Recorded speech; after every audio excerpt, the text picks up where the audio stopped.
Yeah, thank you for asking because it was a very, very emotional day, for me. Wow. Well, I'm glad that you had an opportunity and you're going to be able to share that with my brains. Hello, brains, and welcome to On the Edge with April Mahoney. Here, right here. This is the place where the conversation is pointed, the guests are sharp, and the responses are never dull. What?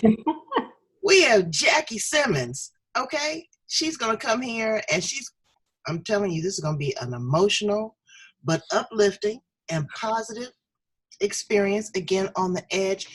Jackie has had some trials and tribulations. She is a mother of 3, and 2 of her children have had bouts with thoughts of suicide. She's going to talk to us about that. She's going to talk about how she had a 7-minute conversation with one of her children, and it just turned everything inside out and upside down, and she wrote a book about it. Okay, and the book is called Make It a Great Day. The choice is yours for teens. And it's going to give them some suggestions on what to do when they feel that they're in that dark place. And she had a summit today, okay, because she's killing it in business. And you know what she does for a living? She trains brains. Yeah, she trains brains, and not with treats and a leash, okay? That's true. Not with treats and a leash. Absolutely. So, Brains, help me welcome her to the edge, Jackie Simmons. Hello, baby. How are you? I am well, April. I am well. And yes, it could be an emotional roller coaster because it's been that kind of a day for me, and it's been that kind of a month. It's only been 6 weeks since my daughter gave a 7-minute talk that totally rocked my world. And so I'm still kind of rocky. But yeah, the summit was today, and then it's tomorrow, Saturday, and Sunday. So I'm only 1/4 into this, and I'm like, holy crap. So I was like, okay, I'm going to talk to April. She's going to help me get my head on straight so that I can make it for the rest of my own summit. Because this is on the edge, and we are going to level it out for you, okay? Because that's what we do. But this is a lot of good stuff going on. Let's start with your history, your experience, your education, and how you train a brain. Well, I train brains using what I learned on my 30-year journey to cure myself of depression. Wow. I've had a couple of bouts of clinical depression, and Western medicine didn't have a cure. They could get me stable, which I was grateful for, but they couldn't cure me. I mean, I did counseling, therapy, and medication, and I was all right, but I wasn't great. And when they couldn't cure me, I went to Eastern medicine. And there I studied 2 different energetic healing arts, and I found good stuff, mindfulness, energy, meditation, and still no cure. So I just kept searching. And my journey led me into some other certifications. I had the body with Western medicine, and I had the spirit with Eastern medicine. So I studied the brain, body, mind, and spirit. Mm-hmm. And that's how I first got into brain retraining, but it was first with language because I studied mediation, and I'm a transformative mediator by training. And in that conversation, I learned the power. I'm sorry, dial back a little bit. Explain what that is to my brains. Oh, transformative mediation? Right. Okay, there are 3 styles of mediation in the world. Directive mediation is what attorneys practice, and they are the only ones allowed to practice it. And it's pretty much they get together and they tell you what the solution is. And then the second kind of mediation is what they teach in colleges, and it's facilitative. It's where the mediator has a job. The job is to facilitate an agreement. And that can be shuttle diplomacy, where people are in different rooms, or they can be all together. But the agenda of the mediator is to bring them to an agreement. And this is what most of the courts use. Okay, they want their mediators to bring people to an agreement so they don't end up in court. And then there was a man named Baruch, and he said, this isn't working so well. People come to agreements, but the agreements don't stick. There's got to be something else in the promise of mediation. So he wrote a book called The Promise of Mediation. And when I met him, it was the rendition. They had revised that entire book. And I studied at the Baltimore Center of Mediation, the Baltimore Mediation Center, sorry. And I mean, I studied with these little white women who mediate between the warring tribes in Africa. Wow. I mean, they are flipping fearless. And by the time I was done, I realized that's not what I was called to do. I'm also not called. You wasn't that little white woman, huh? No, I'm not that little. I might be pale, but I am not that little. Stay in your lane, girl. I got you. I know. Stay in your lane. That's cute. So I realized I also didn't want to do court-ordered mediation. And I was like, okay, so what am I going to do with this? Well, body, mind, and spirit, I realized I was emotionally pretty stable. But I was stable kind of like a three-legged elephant as long as I was holding still. The minute I went to move, like a new something in my business or a new relationship or anything new, it was like trying to ride a three-legged elephant. It was very herky and jerky. And so I'm like, what's missing? Body, mind, spirit, emotions are what we're missing. So I joined the Society of Emotional Intelligence and deep dove into the connection between emotion and thinking. And that's where I've been playing ever since. The body, mind, spirit, emotion, that square is where I play. I think we're born with our body, mind, spirit, and emotion all connected, and then life happens and we split apart. Okay. And we spend the rest of our life trying to get back together.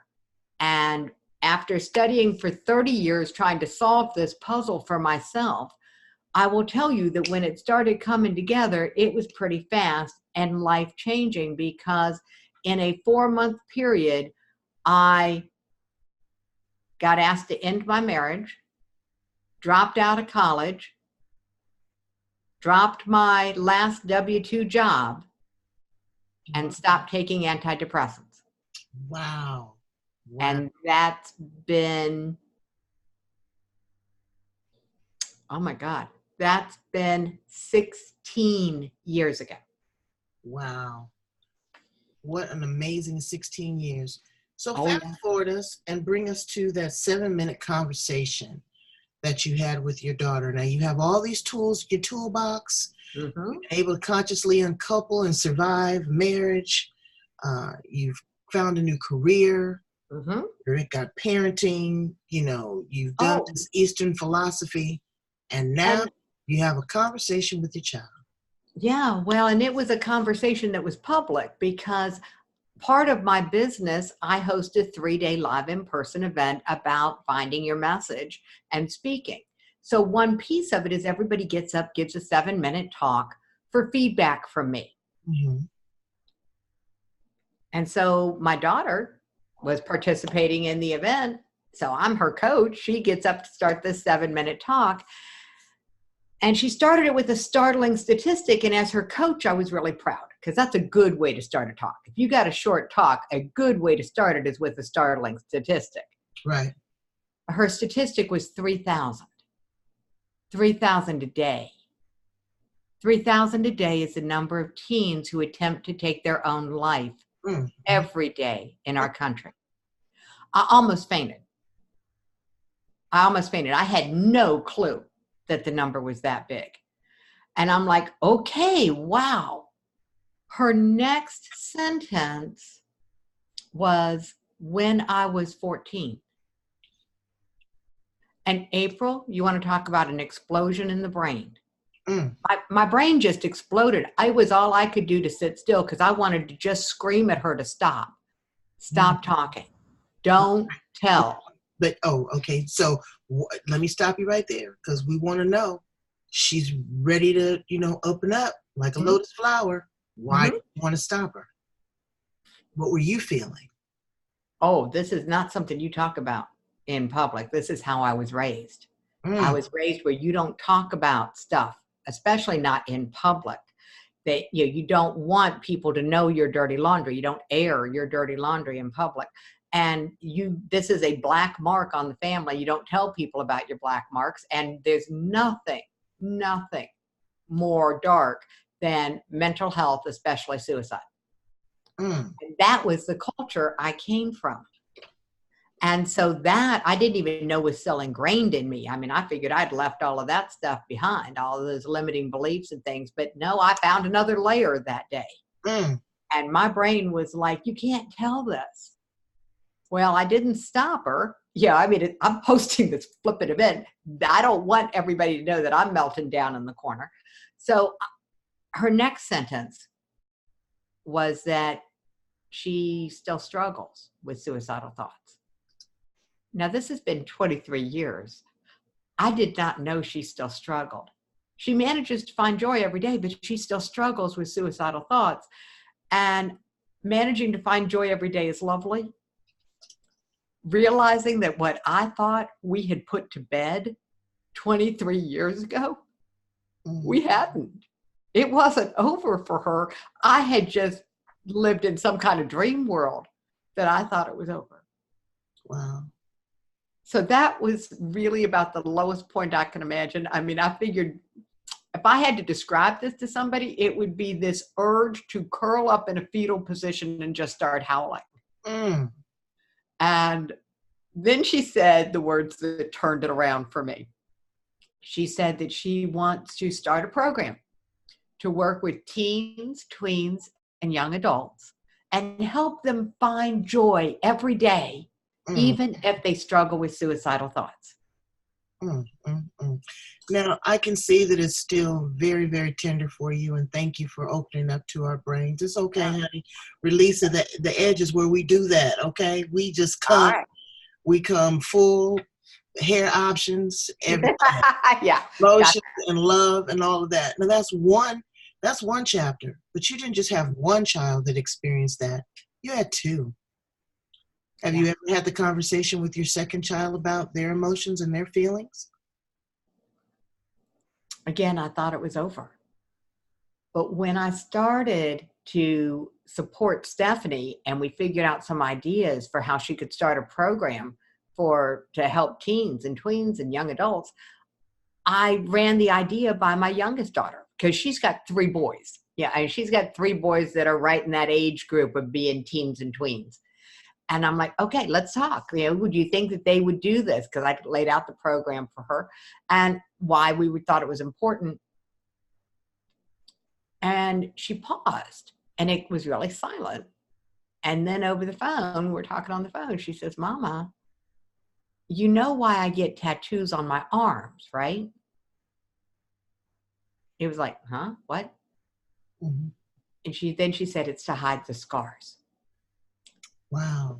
And I had totally blocked off and walled off that history, that story of the fact that she had also been suicidal, that I had done this journey of the chronic uncertainty and anxiety, that I had done this more than once. And I was like, holy crap. And then she told me that, yeah, she thought her boys would read the stories or whatever. And we talked about a couple of other things. And I got this sense that she wasn't ready to talk about it, but she at least had mentioned it. Right. And I got off the phone and realized I wasn't ready to talk about it either. So that was okay. So now you got these 2 daughters that have struggled with that, and you struggle with depression yourself. And so does my oldest daughter. So, I mean, all 3 of my daughters have struggled.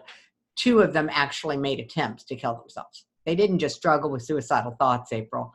My daughters have scars, physical as well as emotional scars. Wow. And this is not something I wish on any parent. So tell me, how does that feel, sitting in that seat as a parent? I can't imagine. I can't even get my mind around that. You don't sleep much. Anybody who's a parent knows that when a baby is born, the first 6 months, you probably don't sleep much. You're going to be chronically sleep deprived. Right. And if you have a history of something awful in your family, like sudden infant death syndrome or something, then you don't sleep at all because you're waiting to make sure they can still breathe. And, I went through that. You raise 3 babies. When you have a suicidal teenager, you don't sleep. You don't, because you don't know what they might do in the middle of the night. Or I didn't. And then we learned, we went into counseling. I mean, they got help. Yeah, I mean, I they got help. We did counseling, we did therapy, we did in hospital, we did interventions, we did safety contracts. There is nothing we didn't do that I could think of at the time. At the time, I couldn't think very straight. Right. You Right. know, Right. So you're at this place and you're with your children. They're not revealing. Are they telling you? Let me go back a little bit. Are you seeing signs? Visible signs, because suicide visible is signs a of, kind of oh, yeah, okay. suicide from an outsider looking at it is very personal. It's very intimate. It's a secret. This is something that I can't share with others. I don't know how to express myself. Nobody else cares. Nobody else understands. Mama doesn't know. It's very selfish. So, what are the outward signs that you saw and that you can share with parents if they feel that their children are really in a crisis state? Does that make sense? It makes sense. And I got a question. You said suicide is selfish. And I'm like, not sure that I agree, but Okay. we might have to circle around to that one. Yeah, we can agree to disagree. Educate Yeah. me. I want to know. Yeah. But that one just hit me a little hard. Okay. So are there signs that I can look back at now and say, yeah, oh yeah, absolutely. There were signs that my daughters were in trouble early on, but being in trouble is not the same thing as being suicidal. Okay. Sudden weight gain is a symptom that something has happened to your child emotionally. But I know that now, April. I didn't know that then. And a lot of the training I do with people is how to stay out of shame, because to give myself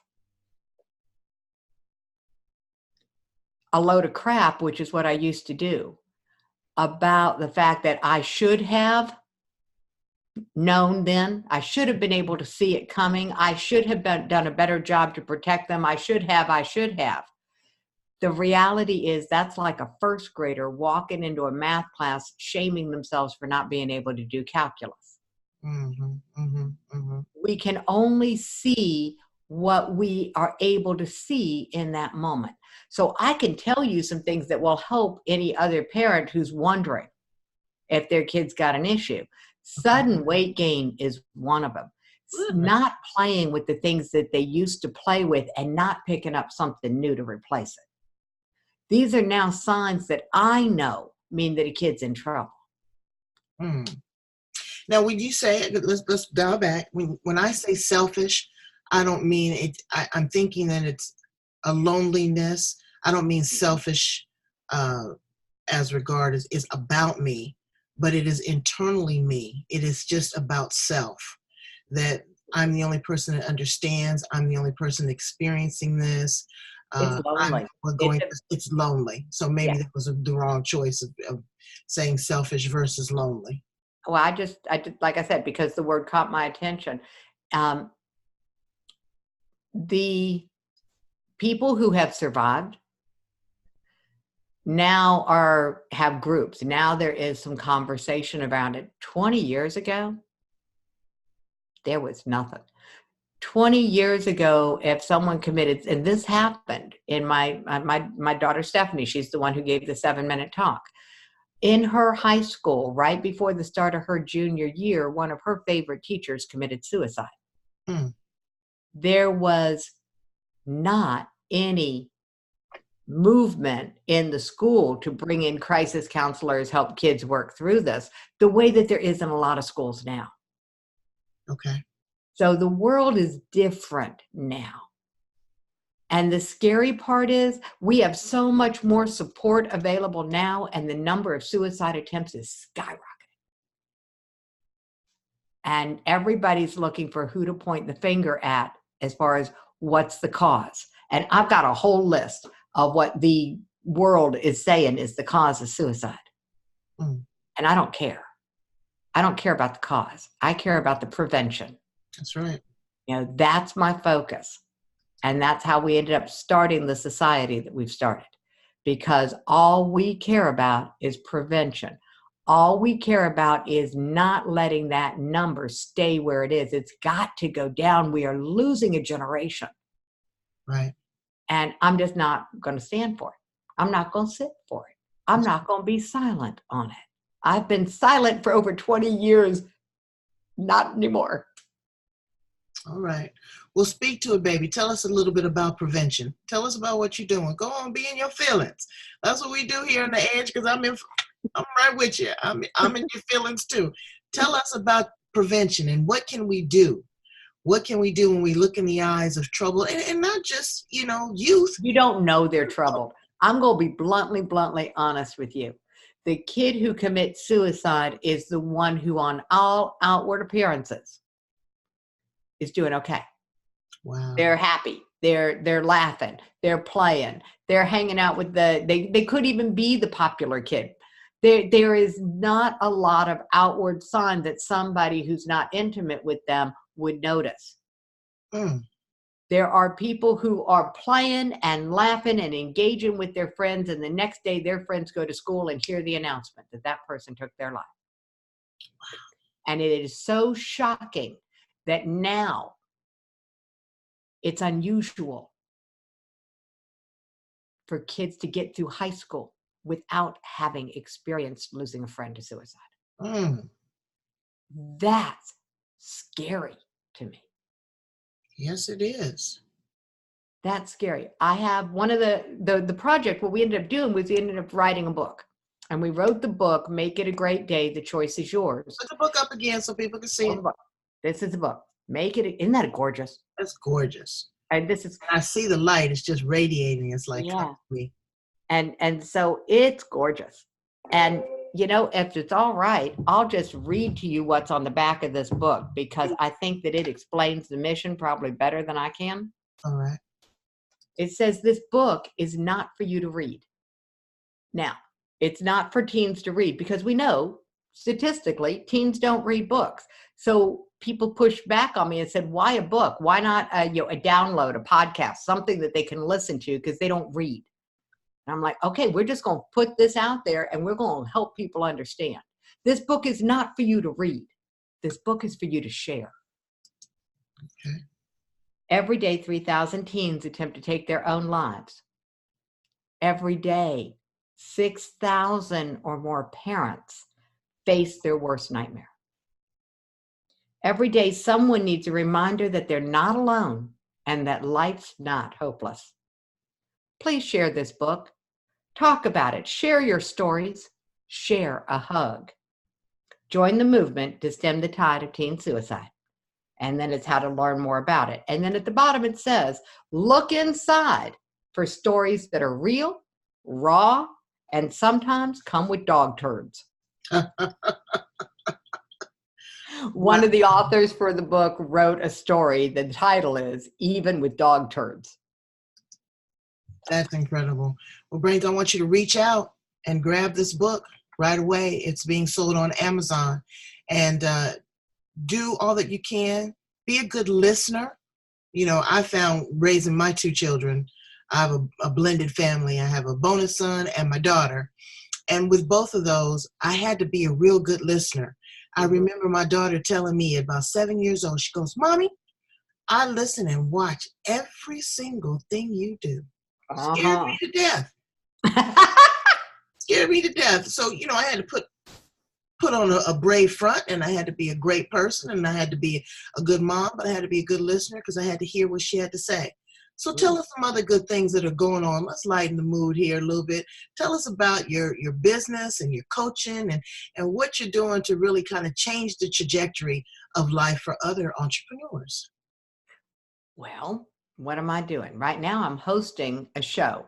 This online summit is the Woman Entrepreneur Show. And this season, we are working primarily with what's in the way. What is draining your energy, draining your bank account. And so today we started with a man who is known as the Voice Brander.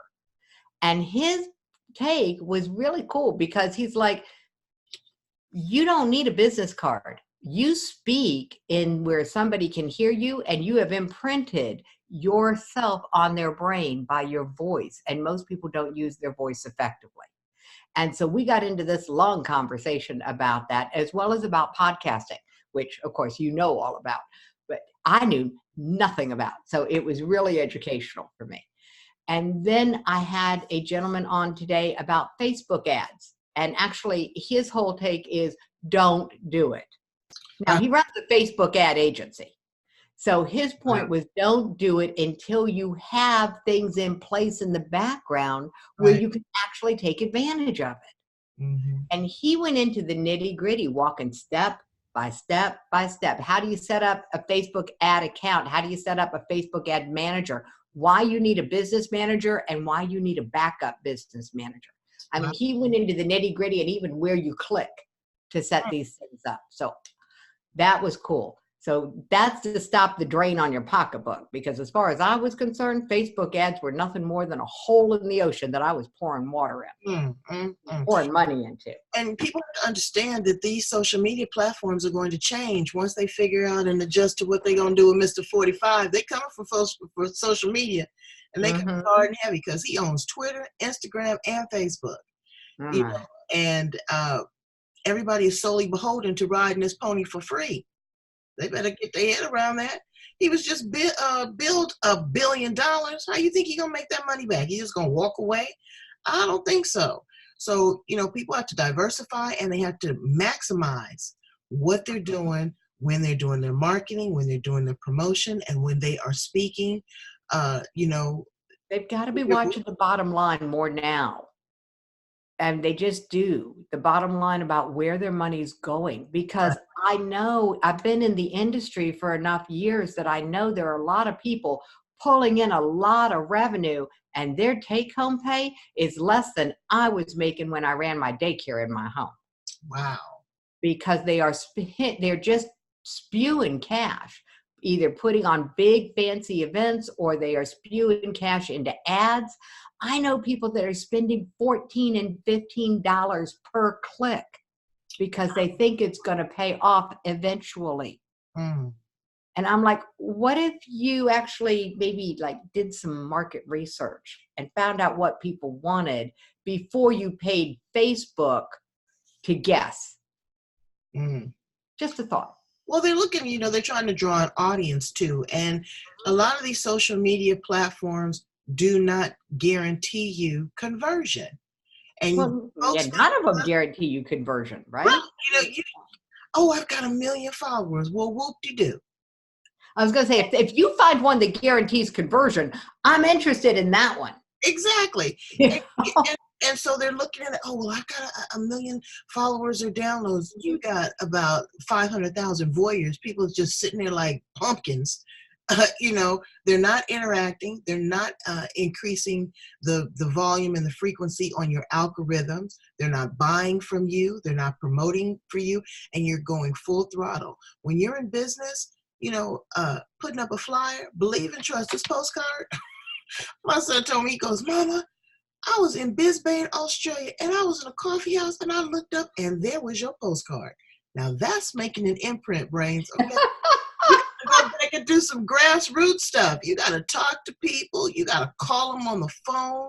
You gotta email them. Absolutely. You got to engage with them. Don't just think that this one particular vehicle is going to be the be-all, end-all. I got a friend that got rid of her brick and mortar and said, I'm just going to go straight online.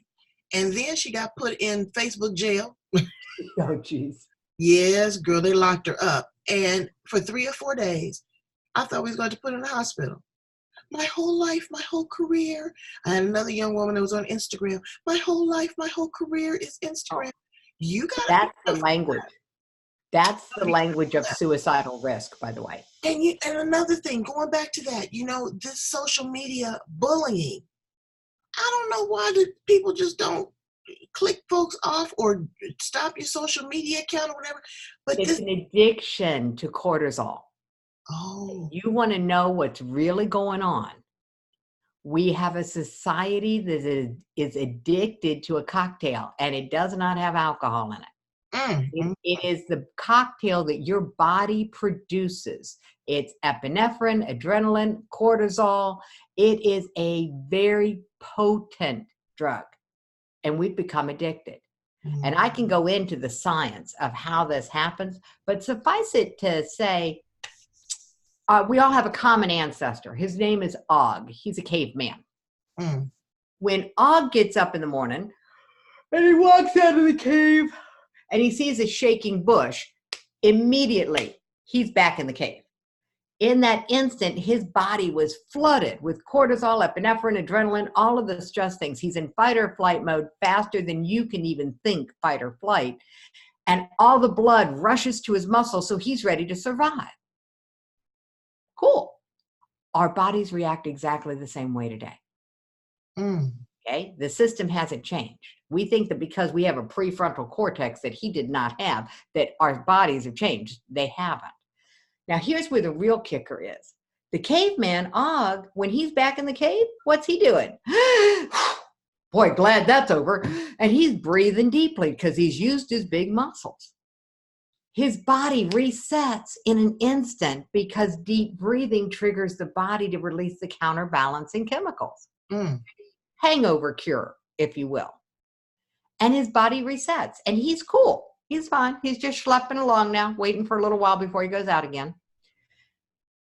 We don't have the same response today. My trigger, okay, because here's the kick. The body cannot tell the difference between a real threat, a perceived threat, right, or the memory of a threat.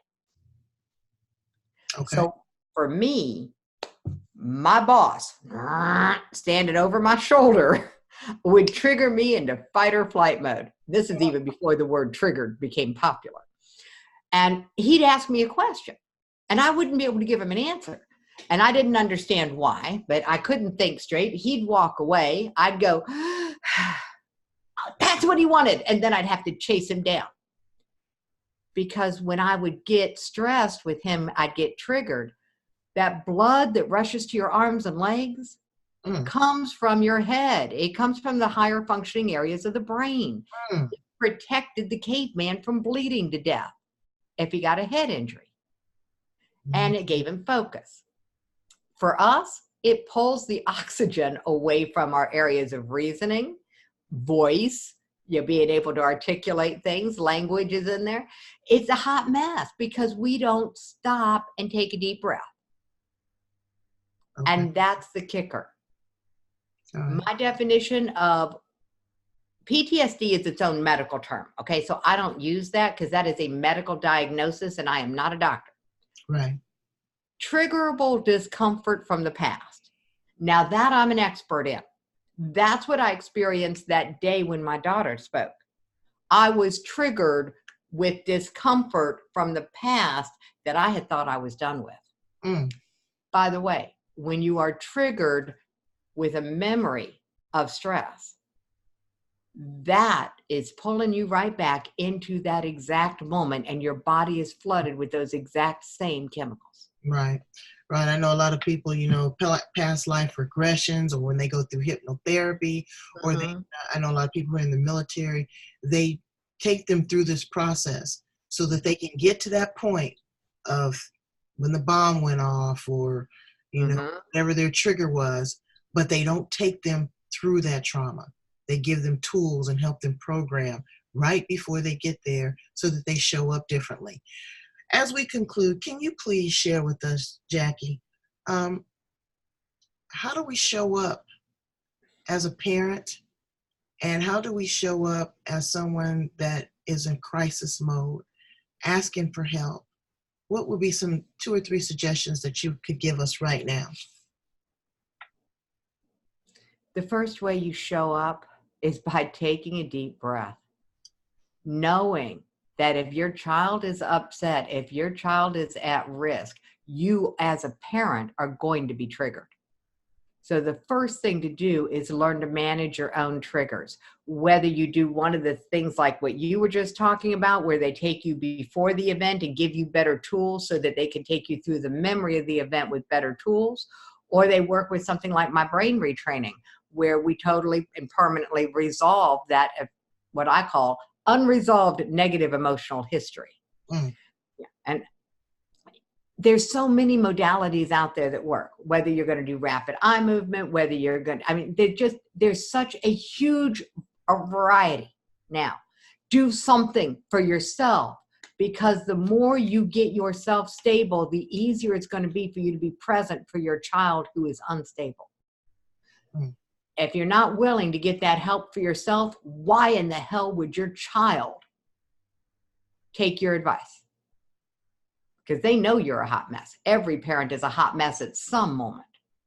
Right. And if you don't shape yourself up, why would your child take your advice to get help, or even be willing to talk to you? And it's a miracle to me that my daughters talk to me, because I was a hot mess when they were growing up. If I wasn't depressed, I was in the manic phase, because I would swing. I did not have manic depression. I didn't have that diagnosis. I just had clinical. Doesn't matter. Right. My behavior was swinging. If your behavior is swinging, if your emotions are swinging, do not expect your child to trust you with their emotions that are swinging. That makes Get sense. yourself help first. Wow. I took that deep breath. Thank you so much for all the help and, being so vulnerable. I really appreciate you opening up to us, because there's a lot of parents out there that don't know what to do, and they play the blame game, and it's very individualized, and, we've got to talk through the issues, be it drugs, be it peer pressure, be it sexual indiscretion, And those are all symptoms that you've got a problem. They are not the sexuality. All of these things are what are facing our young people right now. A lot of them are getting upset about climate change, this vaping.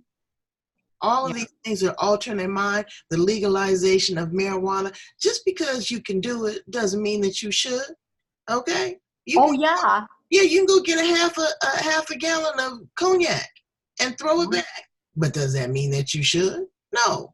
So, talking with your kids, listening to your kids, being present, and getting your hot mess together. So, I got a gift for you, and you can share it with all your brains. Okay. I did a recorded meditation called 3 Minutes to Peacefulness. And I will give that to you, and you can just share it. Okay. I've got no attachment to it. Let's get the brain some help, because if you do 3 minutes of a meditation, that's all you got to do. And it's guided. So people say, I can't meditate. Well, darling, neither can I. That's why I created this. Right. It's awesome. So yeah, let me pour some love on your brains, because you let me come in here and work through some of my mess. And this was just divine timing that we ended up connecting at this moment in time for me, because I needed somebody who would push me a little bit to talk about this, because I got 23 years of silence, that habit to break. Wow. Well, you're doing a great job. And you know what?